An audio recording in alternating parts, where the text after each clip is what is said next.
तुम जिस समय पैदा हुए हो, दुनिया का सबसे सुंदर समय। तुम जिस जगह पैदा हुए हो, दुनिया की सबसे अच्छी जगह है। तुम जो काम कर रहे हो, ये दुनिया का सबसे अच्छा काम है। पहले लोगों ने क्या किया था, ये भूल जाओ।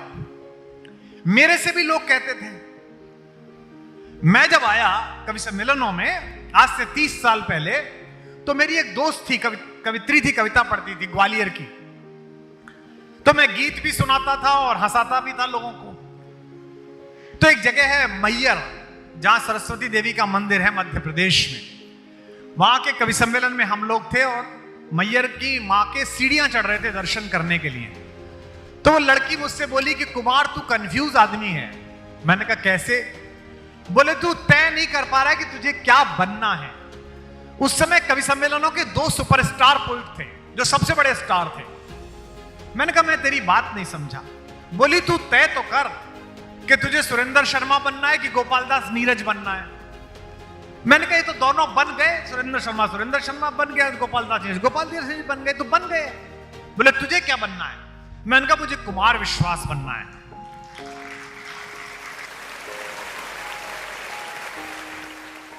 जोरदार तालियों से स्वागत हो जाए डॉक्टर कुमार विश्वास।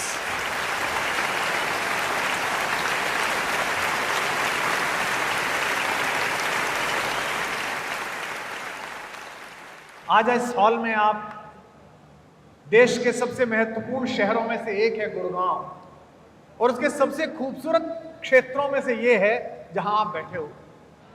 मुझसे अक्सर इंटरव्यू लेने वाले लोग पूछते हैं, हिंदी की कविता जो 1100 रुपए में थी, आपने जो पुराने लोग होंगे 1970 और 60 की हिंदी फिल्में देखी होंगी। 1960 की और 70 की हिंदी फिल्मों में जो हीरो होता था, राजेंद्र कुमार हो, धर्मेंद्र हो, एक शायर उनका दोस्त होता था महमूद, जॉनी वाकर।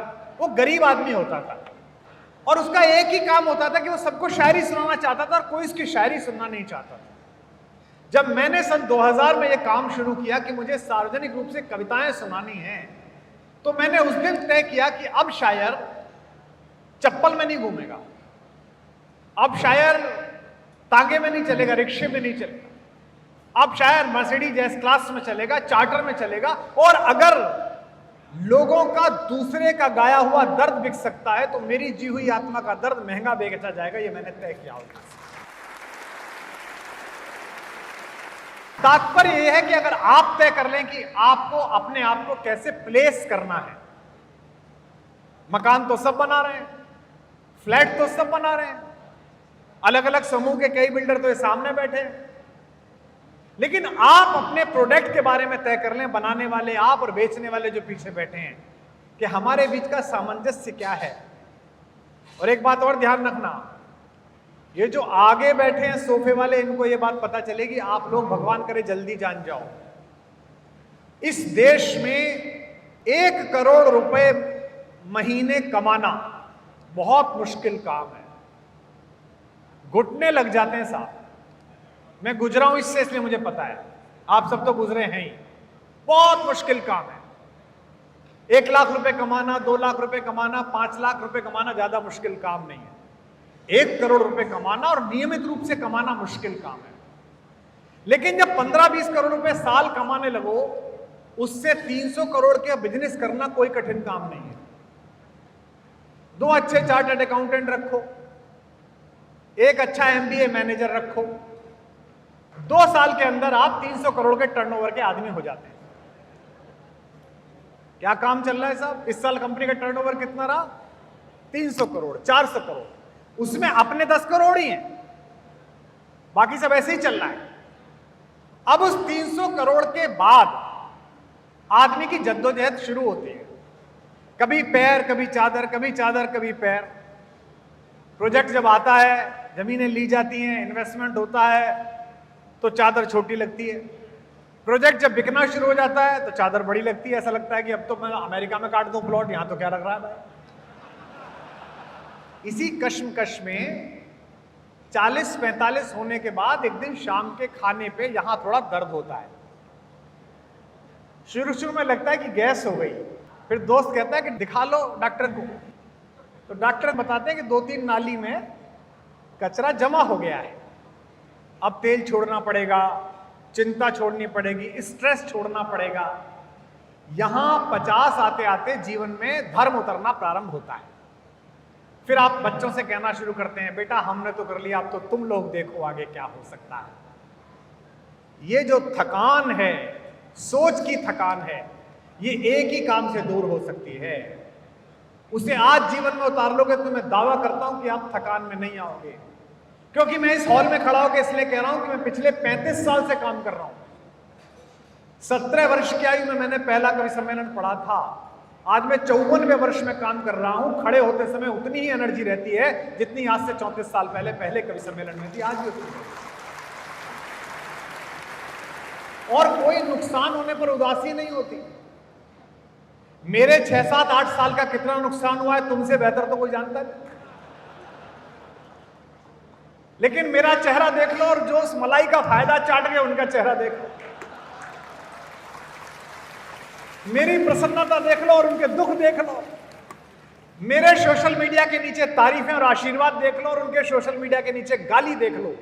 सूत्र देकर जा रहा हूं, जिसकी मस्ती जिंदा है उसकी हस्ती जिंदा है।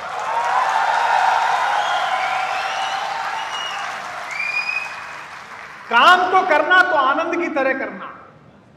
मकान बनाना, मकान बेचना, फ्लैट बेचना तो ऐसे करना जैसे बैडमिंटन का मैच खेल रहे हो, जैसे घर पे बैठ के शतरंज खेल रहे हो, पत्नी ने पकौड़े बना दिए, 4 दोस्त आ गए। अगर तुमने काम को यह समझ के करा कि बड़ा मुश्किल काम, चाहे आपके चेयरमैन हो, चाहे पीछे बैठा हुआ, सबसे पीछे बैठा हुआ वो 100 फ्लैट बेचने वाला मेरा भाई हो, जो भी घर से काम करने निकले, ये समझना मंदिर जा रहा हूं पूजा करने के लिए। सदा अपने काम की तारीफ करना, अपनी कंपनी की तारीफ करना।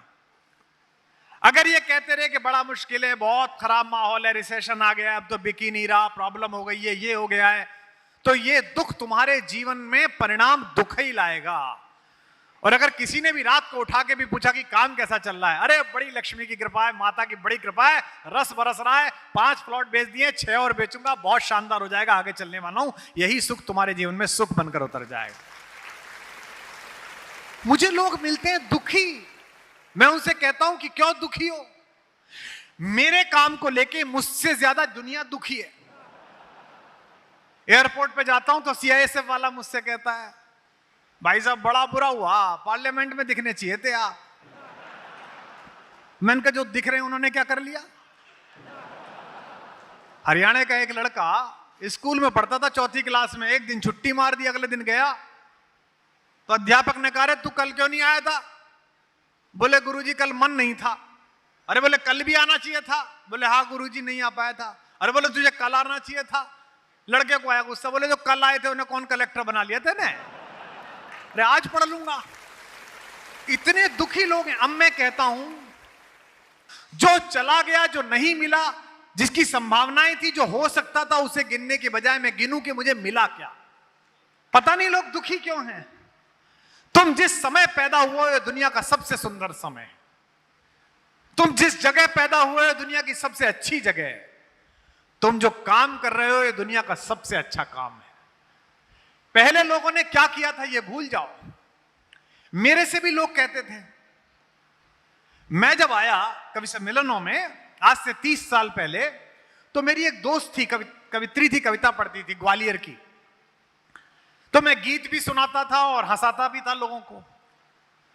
तो एक जगह है मैयर, जहां सरस्वती देवी का मंदिर है मध्य प्रदेश में, वहां के कवि सम्मेलन में हम लोग थे और मैयर की मां के सीढ़ियां चढ़ रहे थे दर्शन करने के लिए। तो वो लड़की मुझसे बोली कि कुमार तू कंफ्यूज आदमी है। मैंने कहा कैसे?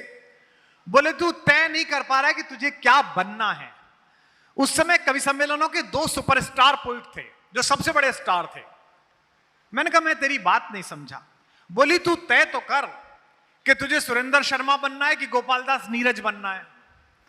मैंने कहा ये तो दोनों बन गए, सुरेंद्र शर्मा बन गया, गोपाल दास नीरज बन गए, तो बन गए।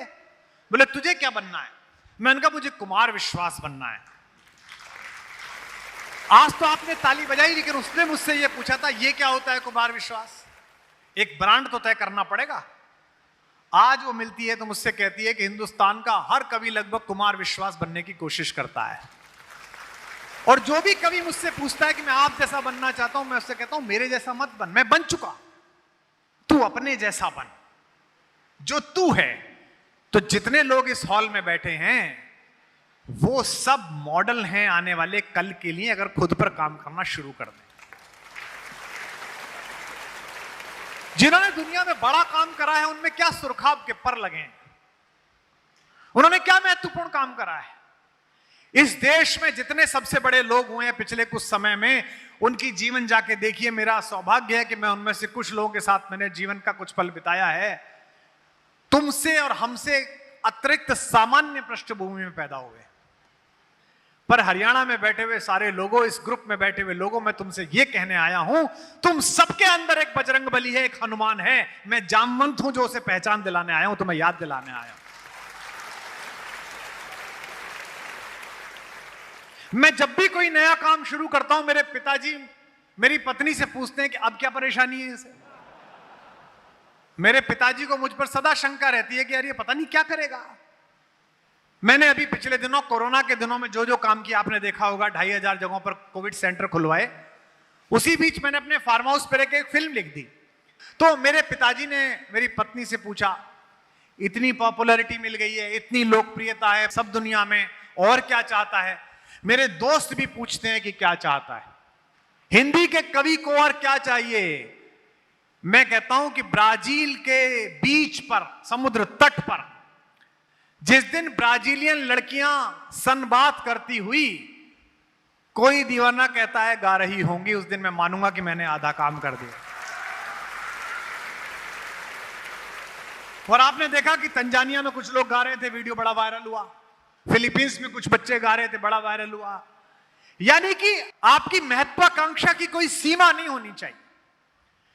पर हां, इस बीच एक बात और ध्यान रखना, एक शब्द है महत्वाकांक्षा, एम्बिशन, और एक है ग्रीड, लालच।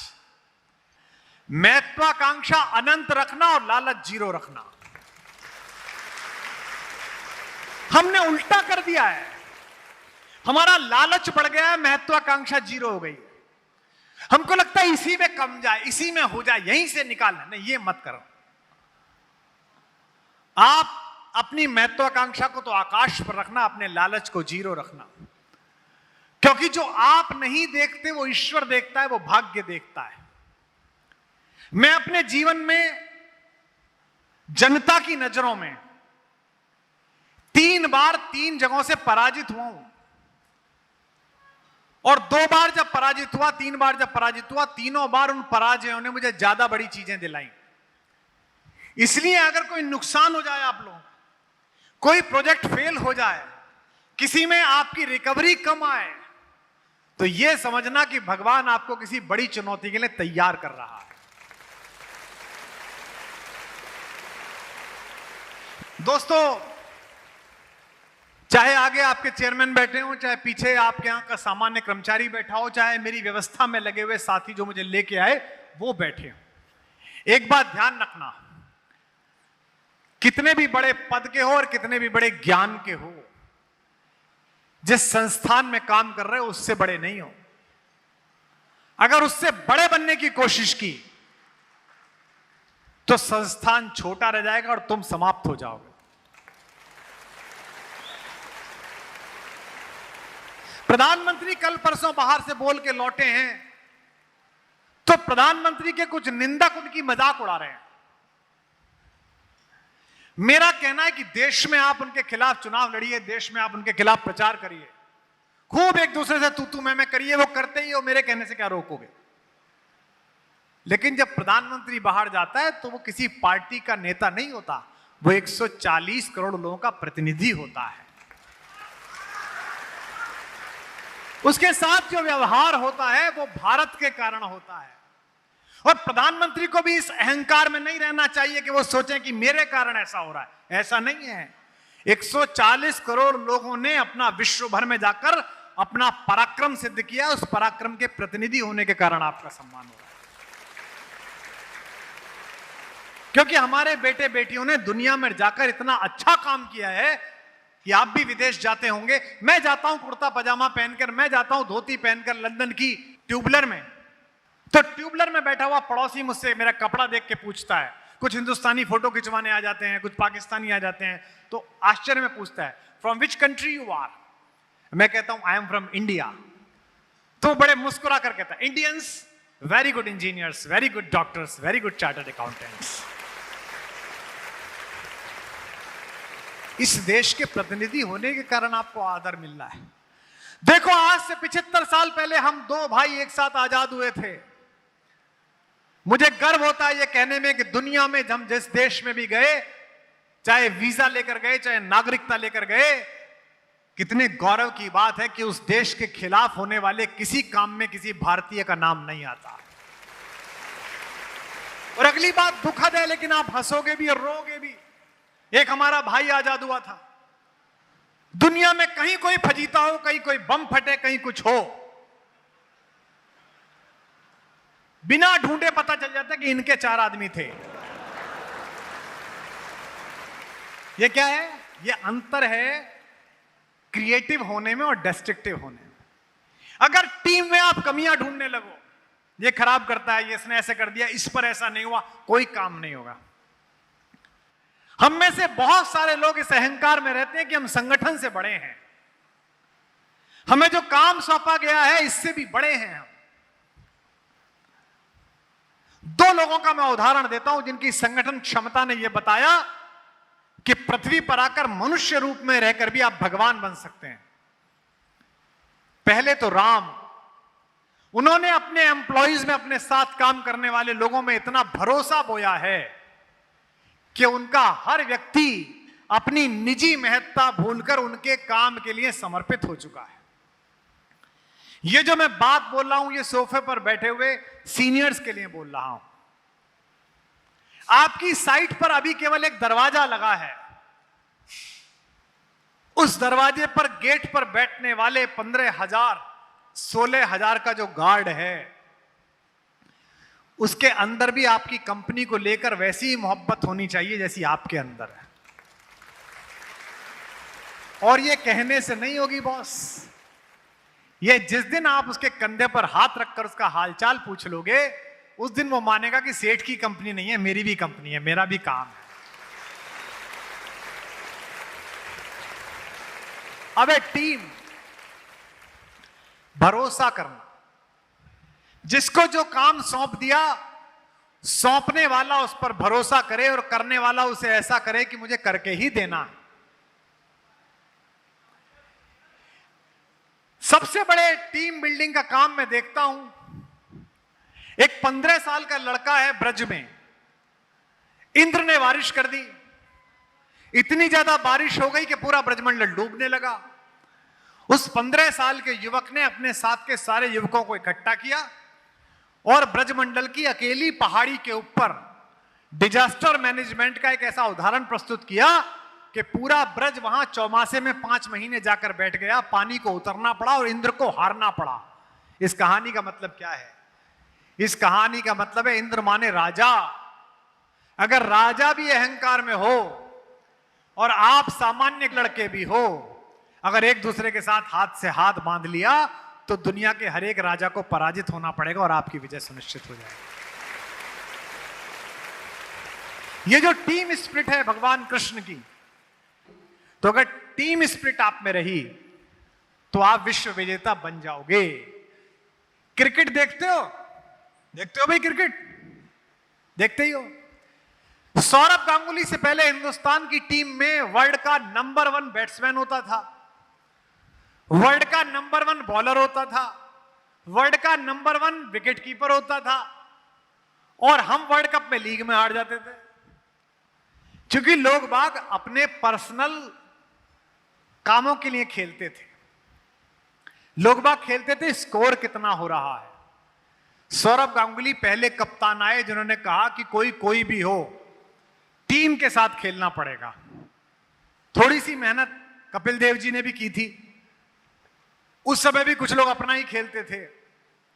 टीम ने साथ खेलना शुरू किया तो हम विश्व कप भी जीतने लगे, एशिया कप भी जीतने लगे, चैंपियंस भी जीतने लगे।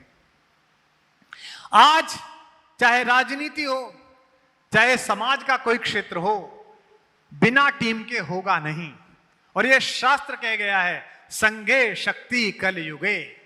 कलयुग में आपकी रिलेशनशिप की, आपकी एसोसिएशन की शक्ति हो। तुमको 50 साल बाद तुम्हारा पोता कैसे देखे? लोग मुझसे कहते हैं कि आप इतना सच क्यों बोलते हो? प्रधानमंत्री आपके प्रशंसक हैं, फिर भी आप सरकार की आलोचना कर देते हो। इतना सच क्यों बोलते हो? मैं इसलिए बोलता हूं कि आने वाले कल में आज जो मैं बोल रहा हूं ये डिकोड हो जाएगा। साइंस पढ़ी होगी कुछ लोगों ने। साइंस में एक नियम है, E=mc²। हालांकि ये पहले हमारे शास्त्र में था। ऊर्जा न पैदा की जा सकती है, न नष्ट की जा सकती है, वो केवल रूपांतरित की जा सकती है। यानी कि जो भी पृथ्वी पर बोला गया है वो एनर्जी है, वो कहीं ना कहीं तो पड़ी होगी आसमान में कॉस्मिक रेज के साथ। और अमेरिका इस पर काम कर रहा है 20 साल से। आवाजें सुनी गई हैं, उन आवाजों को साथ मिलाने का क्रम जारी है। मैं रहूं या ना रहूं, मेरे रहते या मेरे बाद, आपके रहते आपके बाद, ये सारी आवाजें डिकोड हो जाएंगी। जो छोटे बच्चे यहां सुन रहे हैं 20 के आसपास के, वो अपने जीवन में भगवान श्री कृष्ण का गीता ज्ञान उनकी आवाज में सुन पाएंगे। ये तय बात है। साइंस पहुंच चुकी है यहां तक, आने ही वाली है। शुरू में अलग अलग अक्षर मिलेंगे, बाद में जोड़े जाएंगे, फिर एक सिचुएशन आ जाएगी, फिर कोई आपका छोटा सा मोबाइल नुमा कोई चीज आ जाएगी कि डाला सॉफ्टवेयर और पकड़ लिया। उस समय पूछा जाएगा कि कौन सच बोल रहा था। क्या सचमुच ऐसा कहा था कृष्ण ने? क्या सचमुच ऐसा कहा था गांधी ने? और फिर इतिहास नए सिरे से लिखा जाएगा। जो आज इतिहास के हीरो हैं, हो सकता है वो विलेन बन जाएं, और जो विलेन है वो हीरो बन जाएं। मैं रोज सच इसलिए बोलता हूं कि 200 साल बाद जब मेरी बात डिकोड करके सुनी जाए तो मेरे वंश में पैदा होने वाला 5 पीढ़ी बाद का बच्चा कहे कि हमारे खानदान में ये आदमी था, ये सच बोलता था, सच्चाई के साथ था, इसने ये बात बोली। तो आज आप जो कुछ भी काम कर रहे हो, ये 100 साल बाद आपकी पीढ़ियां आपसे बात करेंगी, आपके बारे में चर्चा करेंगी। तो आप ये लोग तो सुधारो, परलोक भी सुधारो। किसी को पता नहीं है मरने के बाद कहां जाना है। एक ही बात पता है कि आप यहां रहने हो। जितने लोग चिंतित हैं, मुझको लंदन में एक सज्जन मिले, हमारे एक मित्र हैं, वो मिले मुझसे बोले कि कहते में भी शर्म आ रही है, आपसे एक बात पूछनी है। मौत से बचने की क्या तरकीब है, आप बताइए। पैसा कमा लिया है, चार्टर प्लेन ले लिए हैं, दुनिया भर में महल बना लिए हैं, लेकिन मन कर रहा है कि 85 साल 185 साल हो जाए। मैंने उनसे कहा आपकी छोड़िए, ये तो रावण की नहीं हुई, किसी की नहीं हुई, अकबर की नहीं हुई। एक तरकीब है। बोले क्या? मैंने वो तरकीब उन्हें बताई, आपको बता रहा हूं, आपको ठीक लगे तो बताना। मौत से बचने की एक तरकीब है। मौत से बचने की एक तरकीब है। दूसरों की सोच में जिंदा रहो। अगर आपका पड़पोता कोई अच्छा काम करते हुए यह कहता है कि बाबा ऐसा कहते थे, जब जब वो अच्छा काम कर रहा है तब तब बाबा जिंदा हैं। अगर आपकी बेटी की बेटी की बेटी ये कहती है कि हमारी परनानी ऐसा कहती थी, आप जा चुकी हैं, आपका हीरा जा चुका है, आपका सोना जा चुका है, आपकी बनारस से आई 3-3 लाख की साड़ियां खत्म हो चुकी हैं, लेकिन आपका संस्कार जिंदा है। सिग्नेचर के फ्लैट में रहते हुए सेठ जी अगर 50 साल बाद रहने वाला आपके दरवाजे को हिलाते हुए कह दे कि यार पता नहीं कौन आदमी था, ऐसा दरवाजा लगा के गया है कि आज तक नहीं बदलना पड़ा, तो आपका काम हो सकता है बदल जाए, लेकिन आप जिंदा रहेंगे उसकी प्रशंसा में, उसकी तारीफ में। तो टीम बिल्डिंग, सच्चाई, ईमानदारी और एक ये मानना कि मैं जिस काम के लिए भगवान ने चुना हूं वो दुनिया का सबसे अच्छा काम है, दुनिया का सर्वश्रेष्ठ काम है। आपके पास तो शिकायत का कोई मौका भी नहीं है। मैंने आपको शुरू में भी बोला, फिर बोल रहा हूं, दुनिया के सबसे संभावनाशील देश में आप इस समय हो। दुनिया के दूसरे देशों में मैं जाता हूं, वहां के एम्बेसडर से भी मिलता हूं, इतनी ज्यादा उम्मीद किसी देश से नहीं लगा रखी जितनी आपसे लगा रखी। आपसे सबसे ज्यादा उम्मीद है, और आप कितनी बड़ी ताकत बन गए हो इस बात का अंदाजा आप इससे लगाओ कि चलते हुए रॉकेटों के बीच में, जलती हुई मिसाइलों के बीच में, चलती हुई तोपों के बीच में दो देशों की सेनाएं आमने सामने जूझ रही हैं, लेकिन एक हिंदुस्तान का लड़का तिरंगा निकाल के दिखा देता है तो दोनों देशों के सैनिक यूक्रेन और रूस वाले रास्ता दे देते हैं कि चले जाओ। ये छोटी मोटी बात है क्या? आप पड़ोस का देश देख लो, आटे की समस्या हो रही है। जो पहले प्रधानमंत्री था उसकी क्या हालत की जा रही है उसका तय भी नहीं है। तो आप सबसे अच्छे समय में पैदा हुए, जिस युग में हम हुए वही तो अपने लिए बड़ा है। देखो तुम्हारे आगे कितना कर्म क्षेत्र पड़ा है।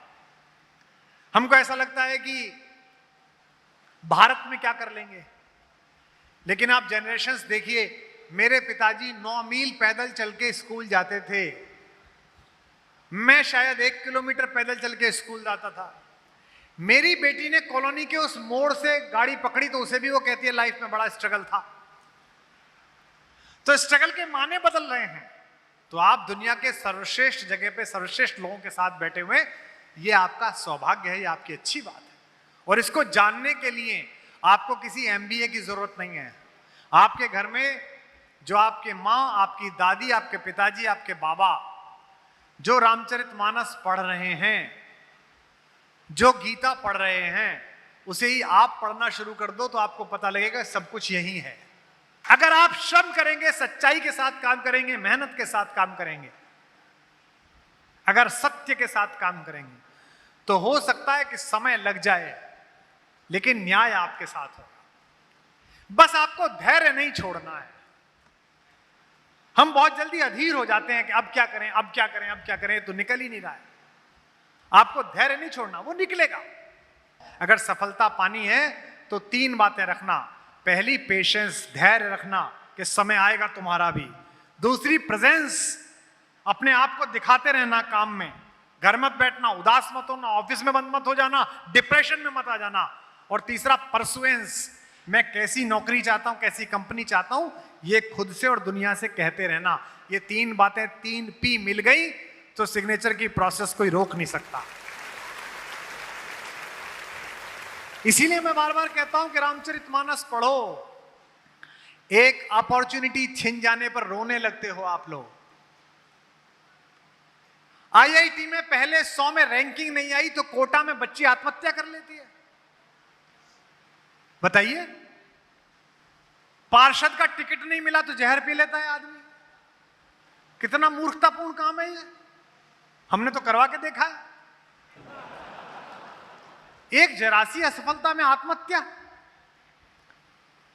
और सोचिए कि जिस युवक को 16 वर्ष की उम्र में पूरी दुनिया का शासन मिलना था,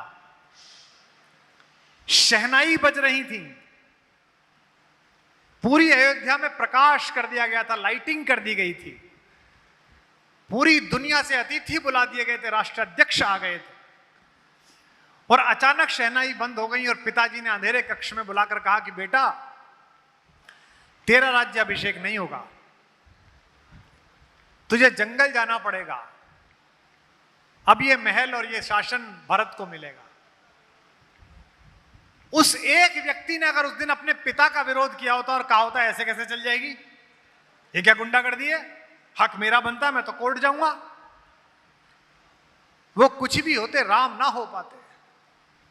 और ये पंक्ति सुनकर बताइएगा, यहां बैठे हुए लोगों, मैं अक्सर लोगों से बोलता हूं, आपको कई बार ऐसी साइट पर काम मिलेगा, ऐसी जगह काम मिलेगा जहां चुनौतियां, जहां जंगल है। आप कहोगे गुड़गांव ही देता सेठ, कहां भेज दिया मुझे, कहां का सामान बनाने भेज दिया, कहां का बेचने भेज दिया। राम जब तक अयोध्या में थे तब तक केवल युवराज राम कहलाए, और जब जंगल जंगल भटक कर 14 साल बाद लौटे तो भगवान राम कहलाए।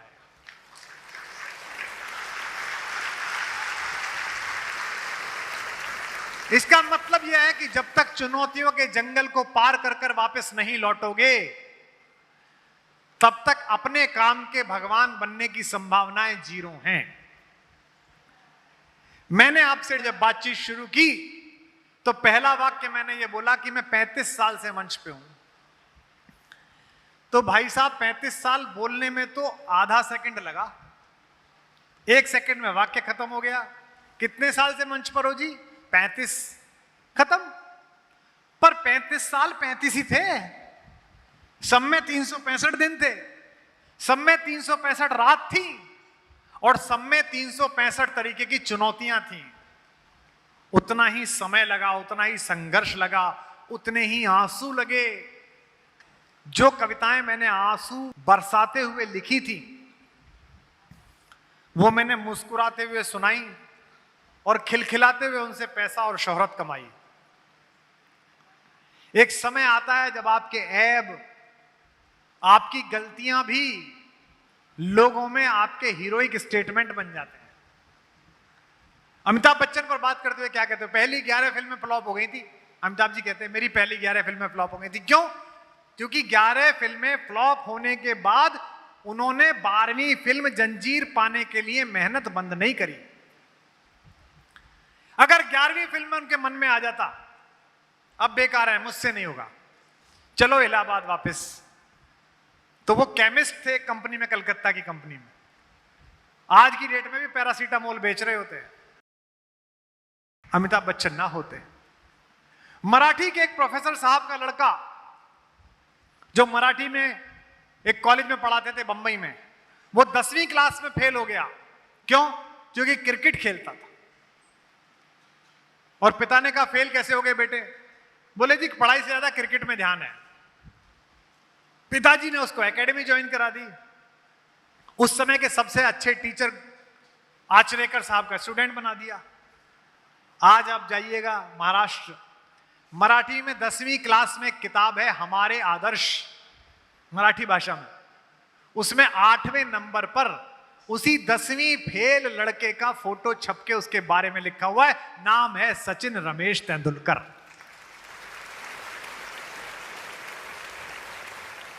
ये मैं इतनी सारी बातें उपदेशात्मक नहीं कह रहा, ये मैंने खुद जी कर देखी है। मैंने इस उपहास को देखा है।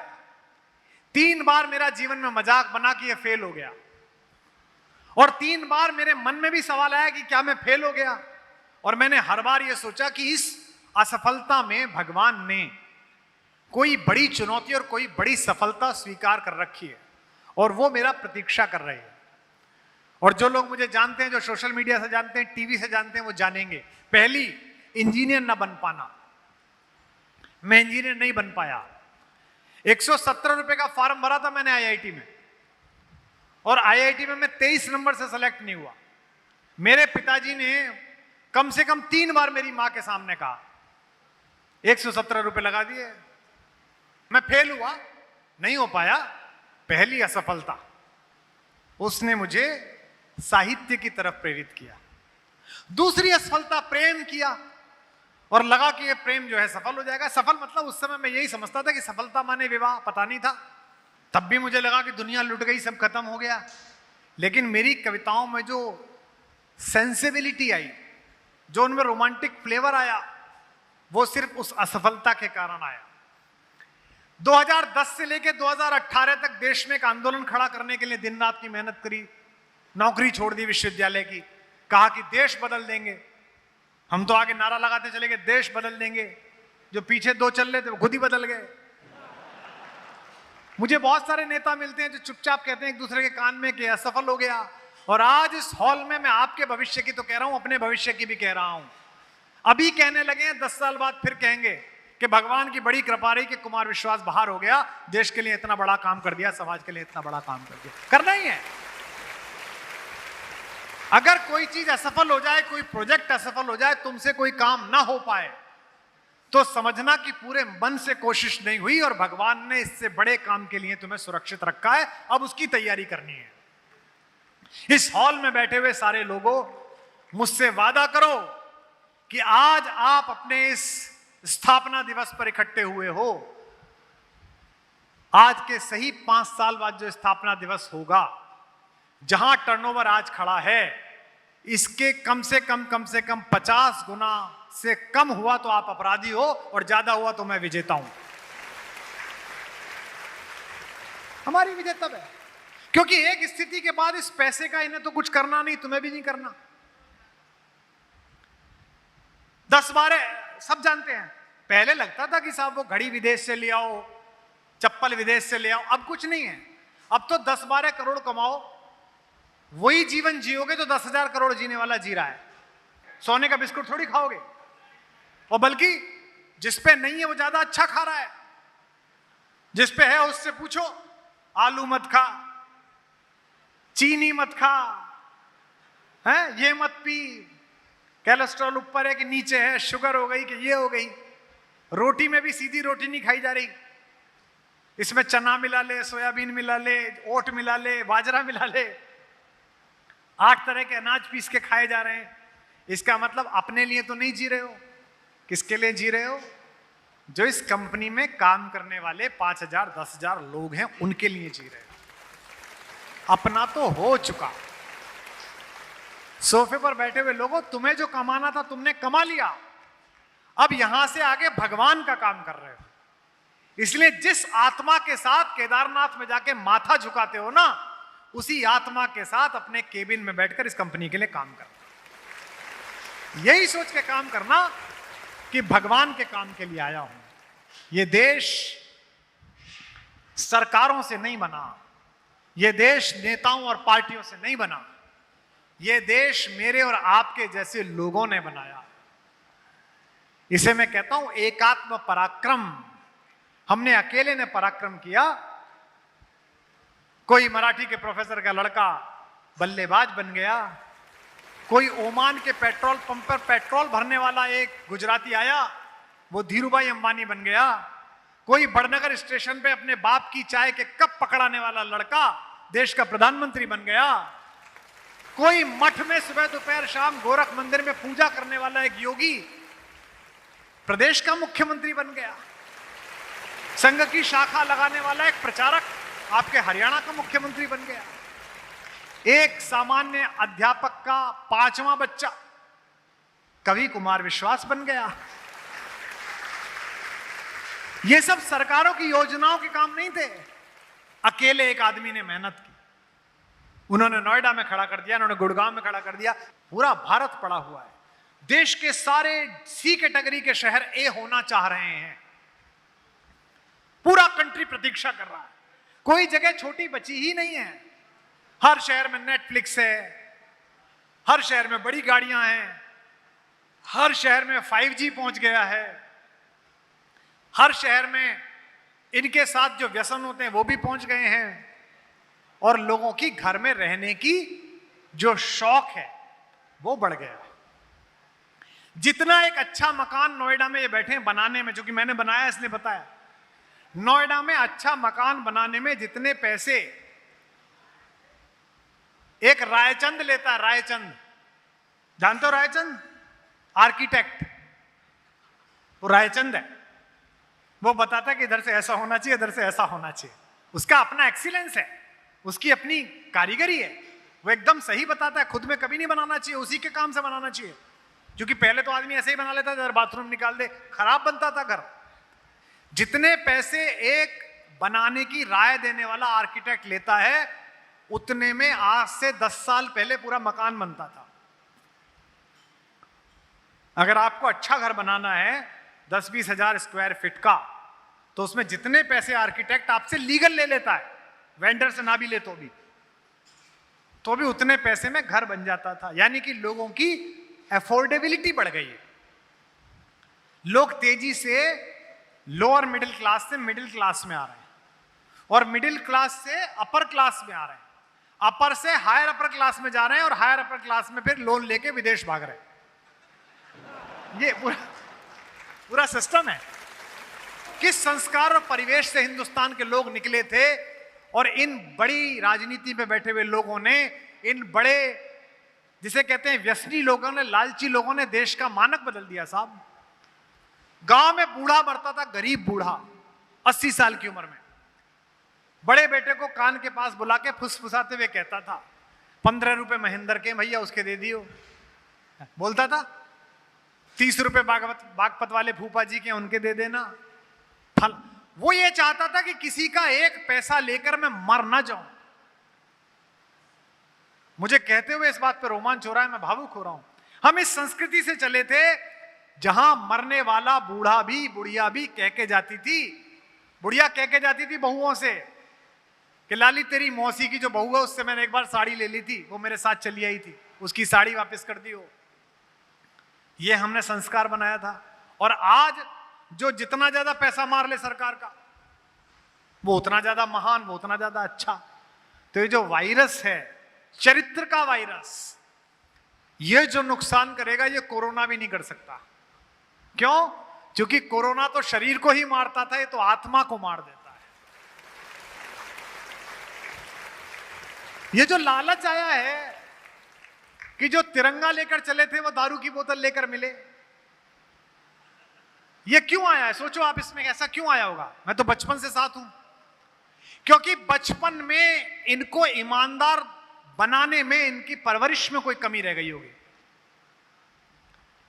माताजी मंच पे आई, मैं आपको बताता हूं, मैं जब छोटा था माताजी, तो मैं एक अंग्रेजी स्कूल में पढ़ता था। हमारे कस्बे में पहली बार अंग्रेजी स्कूल खुला। अंग्रेजी स्कूल मतलब good morning madam, good evening madam, है ना। घर पे आके बच्चा शटअप बोलने लगे तो अंग्रेजी स्कूल में पढ़ रहा है। हाँ, पहले सब टाट पट्टी वाले में पढ़ते थे, हम पहले अंग्रेजी स्कूल में भेजे गए। तो उन दिनों रबड़ जो आती थी वो नटराज की आती थी, लेकिन एक नई रबड़ आई थी जो प्लास्टिक के छोटे छोटे पशु पक्षियों के बीच में रख के आती थी। देखी होगी शायद कुछ लोगों ने, गैंडे के बीच में, हाथी के बीच में, जिराफ के बीच में। मेरे को वो रबड़ बड़ी पसंद थी, तो मैंने अपनी माँ से कहा कि दूसरी क्लास में था मैं, कि मुझे रबड़ दिला दो। 5 भाई बहन, 2 बुआ रहती थी घर पे, एक चाचा पढ़ता था, एक तनख्वाह, कम में काम चलाना होता था। तो मेरी माँ ने कहा नहीं, ये बहुत महंगी है। 2 रुपए की थी वो रबड़, और नटराज की रबड़ 15 पैसे की आती थी। उन्होंने कहा इसी से काम चलाओ, मिटाना ही तो है। नहीं मिली। 2-3 दिन बाद मैंने मेरी ही डेस्क पर बैठने वाले एक लड़के की रबड़ चुरा ली और मैं उसे घर ले आया। शाम को होमवर्क के लिए बैठा तो रबड़ दिखाई दी, हाथी के बीच में रबड़। तो मेरी माँ ने मुझसे पूछा ये क्या है? तो जब आप चोरी करते हैं तो फिर बहाना ढूंढते हैं, एक अपराध करिए तो दूसरा फिर करिए। मैंने कहा वो लॉन में पड़ी हुई थी। मैंने कई बच्चों से पूछी, किसी की थी नहीं तो मैं ले आया। वो चुप हो गई। रात को जब मैं उनके पास सोने गया, मैं उन्हीं के पास सोता था, सबसे छोटा था, लाडला था। तो उन्होंने मुझसे कहा उठाओ अपना सामान, बड़े वाले भाई के कमरे में जाके सो। मैं रुआंसा हो गया, छोटा बच्चा 7-8 साल का, 6 साल का रहूंगा। मैंने कहा क्यों? उन्होंने कहा वो जो रबड़ जिसकी लेके आया है ना, कल उसकी रबड़ वापस दे आना, फिर मेरे पास आके सोना। अगले दिन मैं गया, वो बच्चा जहां बैठा हुआ था, मैंने वहां रबड़ गिरा दी और मैंने उससे कहा कि अरे अंकुर तेरी रबड़ गिर गई। उसने कहा अरे मैं तो कल से ही ढूंढ रहा था इसे। तब मैं वहां वापस सो पाया। अगर उस दिन उस रबड़ को मेरी माँ ने कहा होता कि बहुत अच्छा, अब इसे स्कूल मत ले जाना, पता ना चले किसकी है, तो मैं भी वहीं विश्राम कर रहा होता जहां मेरे साथ बचपन में पढ़ा हुआ एक आदमी विश्राम कर रहा है, कृष्ण जन्म स्थान में। मैं भी वहीं आ रहा हूं। पर मुझे 1.5 साल उस सरकार को चलाते समय भी पता था कि मैं इसका मालिक नहीं हूं, मैं इसका कस्टोडियन हूं। इस कंपनी में काम करते समय इसके चेयरमैन और इसके कार्यकर्ताओं के बीच एक भाव रहना चाहिए कि हम इसके मालिक नहीं हैं, हम इसके कस्टोडियन हैं, हम मुनीम हैं, सेठ नहीं हैं। दुनिया का सबसे शक्तिशाली राजवंश मेवाड़, वहां के महाराणा भी राजा नहीं लिखते, दीवान लिखते हैं, दीवान। वो कहते हैं राजा तो, मालिक तो एकलिंग भगवान है, हम उसके मुनीम हैं कि इतनी जमीन दी है, इतना लगान आया, इतने खर्चे में हो गया, इतने यहां चला गया, इतने वहां चला गया।